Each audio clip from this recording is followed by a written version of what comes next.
baru ya, yang dianggap tokoh masyarakat itu begitu, tokoh dari wanita. Tapi selalu ada ya di setiap Desa pasti. di setiap kampung Ada. selalu ada anggota. Ya minimal kan perempuan. ukuran kita kan itu. Ya seperti sekarang data kemiskinan. Yang paling miskin itu kita taruh di atas. Itu kalau saya mendata begitu. Kemanya Rahman gitu. Dia betul-betul nggak ada apa-apa. Cuman sekarang karena rumah bantuan ya itu. Nah, dia nampaknya nggak miskin lagi. Tapi selain dari rumah bantuan, dari tempat dia duduk ini, nggak ada tanah lagi dia. Dan usaha dia juga ya paling tani gitu, bisa payah itu. Itulah yang kita kategorikan, yang kita taruh ke nomor 1 dia. Orang miskin nomor 1. Terus nomor 2-nya dia punya rumah seperti tadi yang pertama. Terus dia punya lahan kebun, namanya dikit gitu, 2 ranti 3 ranti. Nah itu kita kategorikan nomor 2. Terus ada lagi umpamanya dia punya Honda 1 motor ya. Itu 1. Kalau kami sini Honda bilang kan. Tapi dia punya lahan tadi, punya lahan dikit, punya Honda kan ada peningkatannya. Itu nomor 3. Jadi sewaktu ada camat meminta, katanya tolong Pak Kecik, ini ada bantuan dari kabupaten untuk orang miskin 10 orang.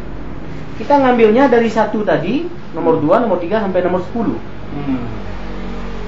Terus sekali Pak Camat bilang, ini ada bantuan 2 orang. Kita ngambil aja nomor 1, nomor 2. Itu yang termiskin di desa kita. Jadi kategori miskin itu nggak sama. Bukan kategorinya Bank Dunia ini ya Pak? Oh iya enggak. Tapi kalau kategori di adat Aceh itu ada orang yang paling miskin. Katanya kalau duyuk mahana tiga paitano. Mahana tiga paitano. Tai urumo hana tiga cahira. Kalau kita mau minta garam aja di rumah dia nggak ada.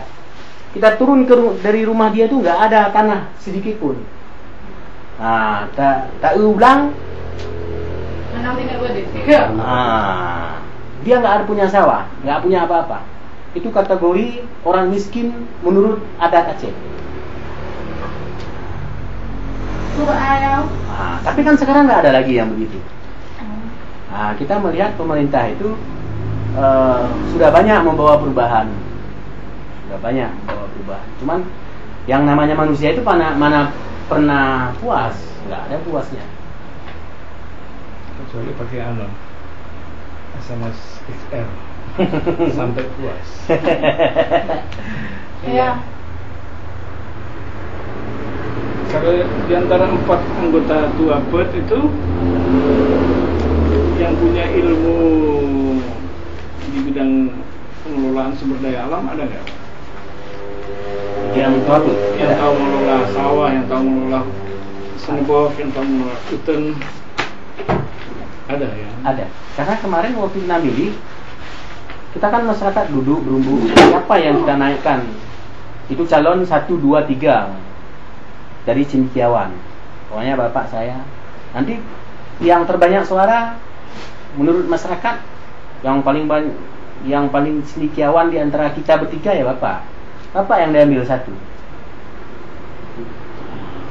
Jadi menurut penilaian masyarakat itu mana yang lebih ahli. Terus ada yang dari tokoh masyarakat juga, kita seperti 3 ini dipilih mana yang paling berbobot. Makanya bapak ini karena bobotnya paling berat memang. Terus mamanya dia pilih tokoh agama. Kita kan semua pandai, 3 ini pandai ya kan. Tapi yang lebih pengamalan agamanya jatuhlah kepada saya Bapak lah ya. Jadi saya dipilih. Jadi kita waktu duduk di Tuhaput, ada yang cendekiawannya yang pandai mengolah sumber daya alamnya ada. Terus bapak ini sebagai dari untuk menghafal hadis ayat Al-Quran macam ada. Dari tokoh perempuan tadi ada yang membawa inspirasi perempuan itu ada. Jadi begitu. Kita ini sudah seperti semacam Tuhaput ya Pak. Kemana larinya itu ya? Prinsip-prinsip itu sekarang. Ini ada surat lagi kan untuk Imam Mukim. Kalau misalnya Panglima Uten apa itu nggak berlaku di sini ya Pak ya? Karena Ada juga. Itu ada petua Senebo itu kalau udah tingkat kemukiman, itu mitra kerja mukim. Nah, Dia di bawah mukim ya, bukan di bawah kampung. tapi kan asalnya dari kampung juga.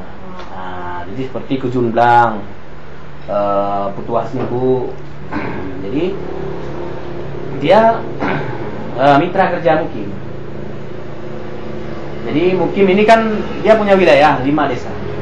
Kita melihat dari 5 desa itu siapa yang Bapak Muhammad Amin. Nah, jadi sesekali kita ada buat pertemuan tingkat kemukiman.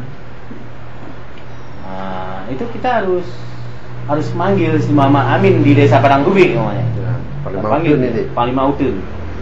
Panglima Senebo namanya. Terus kita ada Kejunblang di mana? Di Kuala Baru namanya. Kita panggil. Jadi kita nanti duduk di balai mukim itu karena kebetulan saya punya kantor juga di sana, punya kantor mukim. Terus ada balai musyawarahnya. Kita duduk membicarakan mengenai skop 5 desa itu. Ini kita mau buat irigasi namanya. Nah ini gimana? Kita kan nanyakan ke Kejunblang. Ya, bilang Kejunblang kalau menurut saya itu airnya harus dari sini dan lungnya di sini. Nanti kan ada tanggapan dari ketua Senebo katanya. Wah kalau di situ itu agak berat. Nanti sampai ke jembatan sana gimana kita naikkan airnya? Keluar lagi pendapat.